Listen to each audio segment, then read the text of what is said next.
manusia dalam manajemen operasi, manusia di dalam operasi. Kita mulai saja.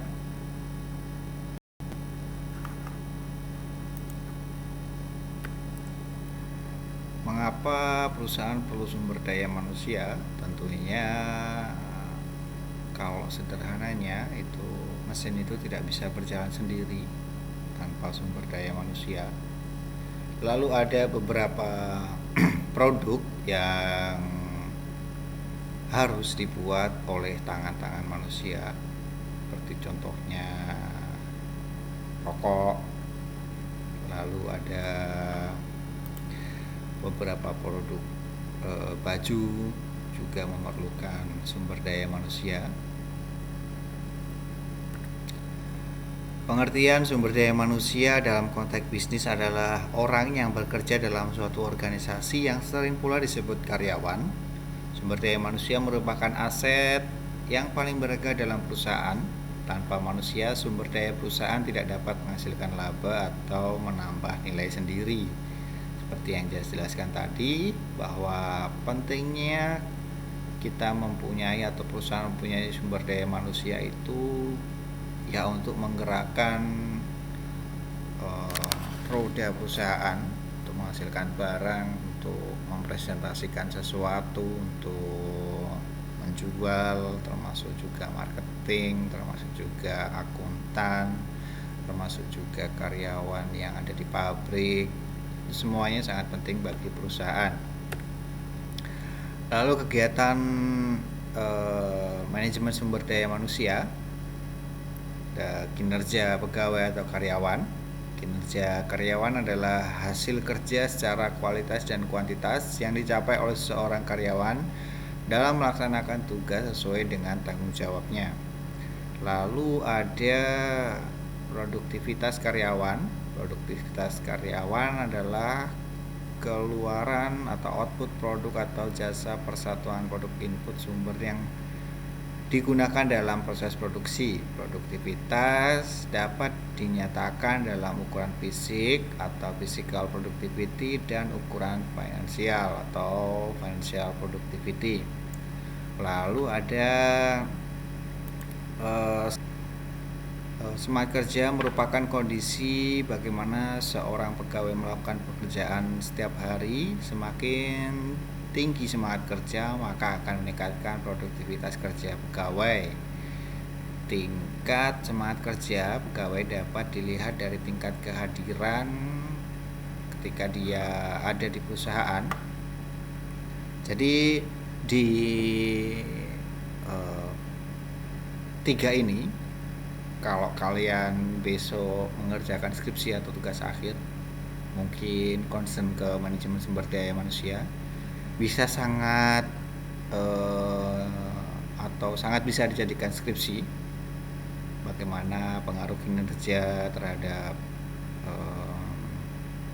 pengaruh upah terhadap kinerja karyawan, misalkan seperti itu.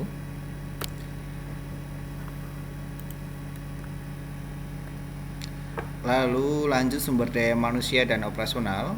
Untuk menjaga kinerja, produktivitas, dan semangat karyawan, maka diperlukan manajemen operasional dalam bentuk sebuah sistem operasional yang terstandarisasi sehingga mampu memberikan hasil yang optimal, baik bagi perusahaan, karyawan, maupun ke pelanggannya. Jadi ketiganya itu bisa mendapatkan manfaat yang optimal.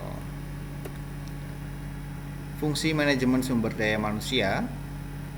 Kalau fungsi manajemen itu sebagai fungsi perencanaan, fungsi pengorganisasian, fungsi pengarahan, fungsi pengordinasian, fungsi pengontrolan atau pengawasan. Lalu di fungsi operasional ada fungsi pengadaan, fungsi pengembangan, fungsi pemberian kompensasi, serta fungsi integrasi dan fungsi pemeliharaan. Lalu ada peran SDM dalam organisasi dan produksi. Sumber daya manusia merupakan aset organisasi perusahaan. Adalah aset vital perusahaan karena keberadaannya tidak bisa digantikan oleh sumber daya lain. Seperti yang saya terangkan di awal, bahwa secanggih apapun mesinnya tetap butuhkan manusia. Jadi, dan secanggih apapun teknologinya, kalau manusianya atau penggeraknya tidak bisa menjalankan teknologinya, berarti sia-sia perusahaan membeli mesin atau teknologi yang terbaru. Jadi semuanya saling keterikatannya satu sama lain. Eksistensi sumber daya manusia dalam kondisi lingkungan yang terus berubah.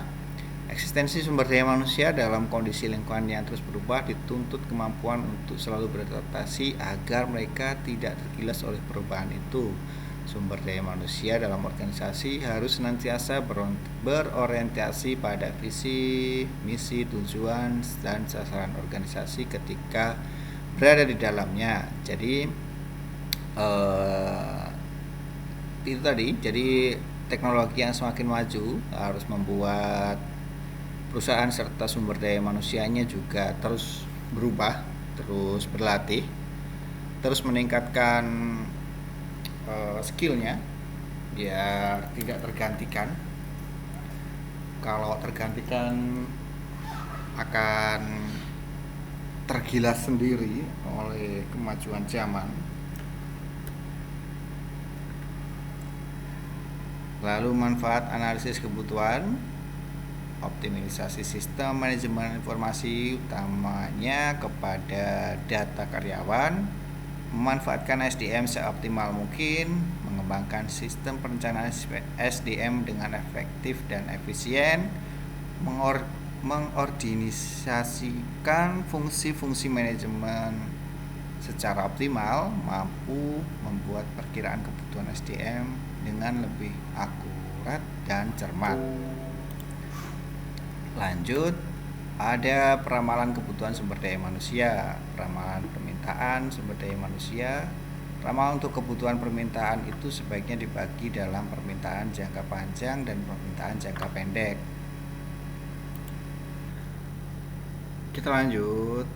Selanjutnya adalah ramalan persediaan sumber daya manusia. Persediaan sumber daya manusia yang sudah ada sekarang, baik jumlah maupun kualifikasinya, tingkat produksi atau efektivitas kerja sumber daya, tingkat pergantian tenaga kerja, angka absensi karyawan atau tenaga kerja, dan tingkat rotasi atau perpindahan kerja.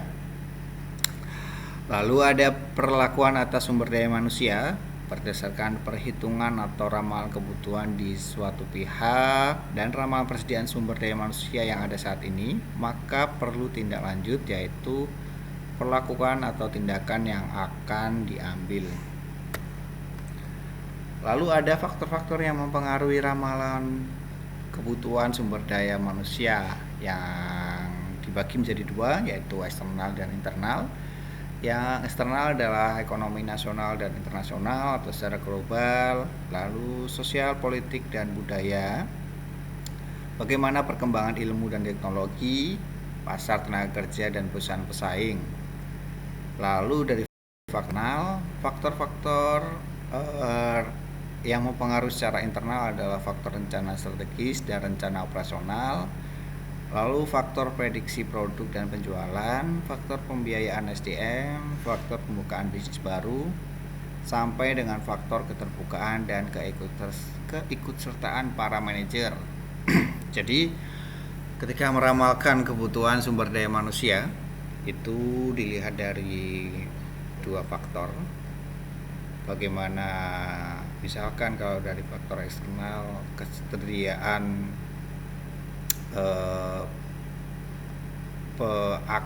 calon karyawan ketika kelak itu apakah banyak, misalkan lulusan teknik atau lulusan manajemen. Lalu bagaimana pengaruh sosial, politik, dan budayanya ketika memperhatikan peramalan sumber.